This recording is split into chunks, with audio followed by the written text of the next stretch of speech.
Mississippi Farm Bureau. Ellis Williams joins us right now, writes the Charlotte Observer, covers the Carolina Panthers, and most places, when they're talking about quarterback at Carolina, are going to immediately ask questions about Baker Mayfield and Sam Darnold. And I suppose we will get to that, Ellis, but of more local interest where we are, it's what about Matt Corral, who was drafted by the Panthers? That was before Baker Mayfield came in.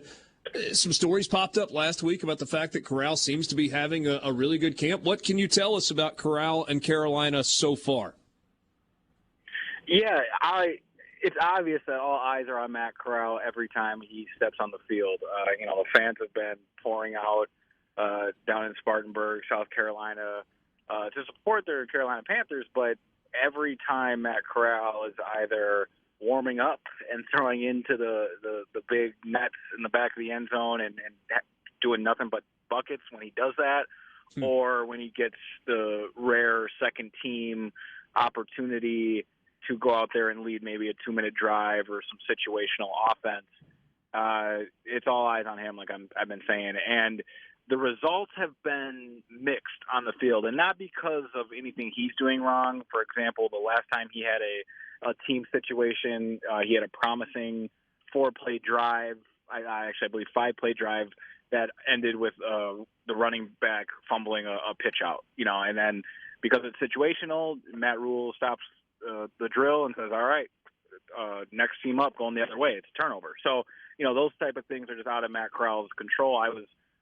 We were anticipating, like, man, is he going to go down and score a touchdown for the team? It would have been the first touchdown of a long practice. So you guys know this already. His release is mesmerizing. It's by far the best release in camp. It was the best release in the draft. I would go as far as say it's up there, and just how the efficiency and quickness of it around the league. I think he's already up there in that sense. He's not getting a lot of reps. He's not getting a lot of chances, but when he is getting them, he's making the most of them. So, Ellis, you're covering an NFL team, and it's in a lot of ways so different from college. But can you explain to our listeners what it's like to be a rookie that doesn't have a starting job locked up? So you mentioned just a second ago, he'll come in a situational setting. Maybe he gets a rep with the second team. It's got to be weird from going from third-round pick and star quarterback in the SEC to, man, I hope my number gets called at some point today. Totally. I can take you from the first day of camp to a most recent situation. We'll start with the first day of camp, report day. The Panthers are still one of about 12 teams that go off campus to a college campus for their training camp. So, he's away from whatever type of private residence he has here in Charlotte. He's away from perhaps any family he has here in Charlotte. They're all hunkered in at Wofford College, and there's a rookie dorm. And the rookie dorm is roughing it, to be quite honest with you. The vets are in a nicer and more remodeled building, and the rookies are in a dorm that, that 18 and 19-year-old kids move into when they're just getting to college. So just from the start, you're treated as what you are, a newcomer. And then on the field, as you said, you hope your number's called. Those first few days of practice, and even up to now, those more controlled settings, when you have mapped out reps, scripted plays, an agenda for the first and second team, Baker Mayfield and Sam Darnold are each getting 8 reps each, and then Matt Corral and P.J. Walker come in and get 2 reps each. And it could be red zone, it could be just 7-on-7, but that discrepancy really tells you that you really do, like I said, have to make the most of your opportunities, because you are just hoping your number gets called and hoping the right plays get called and hoping the 1 or 2 throws you get to make work out, because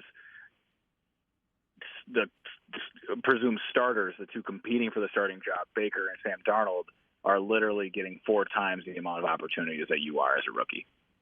Okay, Ellis, so, we've got the Hall of Fame game tonight, and we get really excited about the fact that, okay, there's a football game on. And then we're reminded that, but the starter and the backup's probably not going to play, and you probably, unless you're a diehard of some college team and you got players that are there, you don't care.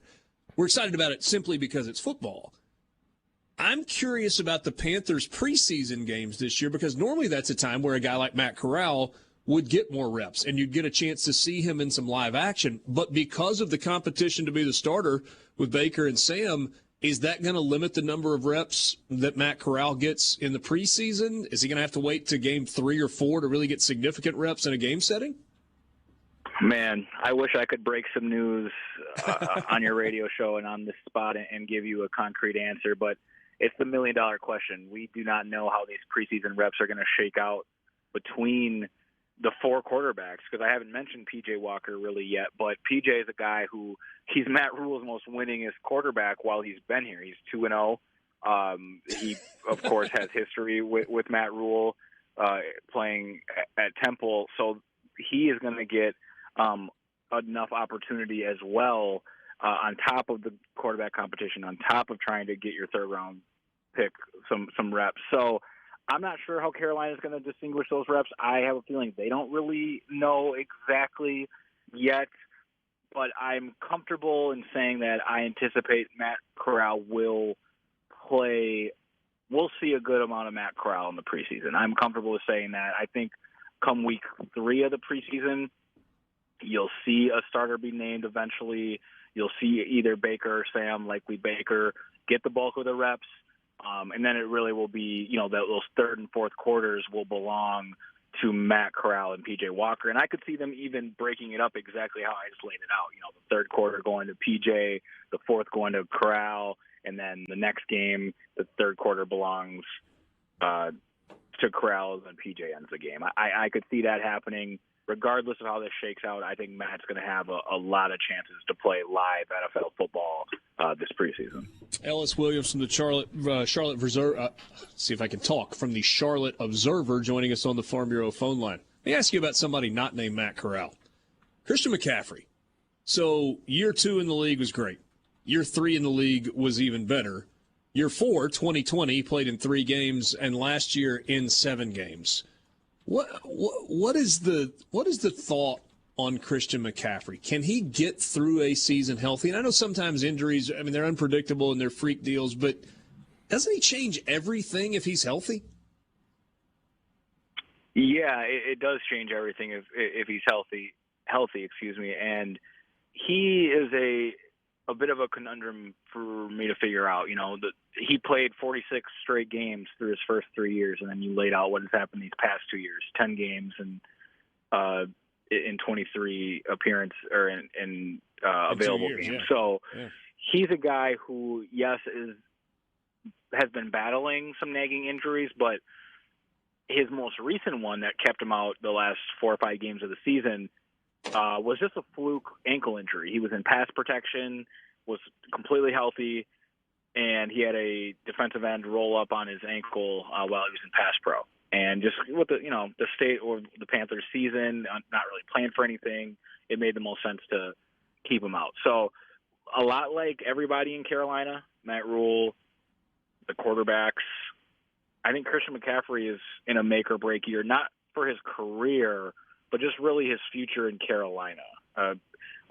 If he's not available, if his trade value keeps dropping, it may be time for a shakeup. You just never know, and I don't want to project too far forward. This team has every intention of keeping Christian McCaffrey in-house. He's one of the 5 most talented non-quarterbacks in this league, but you have to accurately assess where you are as a franchise, and if this team doesn't show some real improvement this year, then it would make sense to deal Christian to a winner, get some compensation back for him, and move on. But Christian McCaffrey has every intention of playing all 17 games this year. He said he feels the most healthy he's ever felt. He changed his offseason workout regimen this offseason. There's going to be some different usage of him, at least that's what the team says. We'll see if that actually materializes. He talked with Marshall Faulk this offseason in detail about how he can prolong his career. Marshall Faulk, somebody who had his best seasons between the ages of 26 and 29, and that's right where Christian's at right now. So I feel like Christian is going to bounce back and have a solid year. If anyone listening is playing fantasy football, I would take him as high as you have to. Pick 1, pick 2. I think when he's on the field, he's the best running back in football statistically, and I don't have any inkling that his injuries will continue unless another fluke one occurs. Well, that certainly would be good news for this Carolina team who they need to have a big year. Ellis, thanks so much for your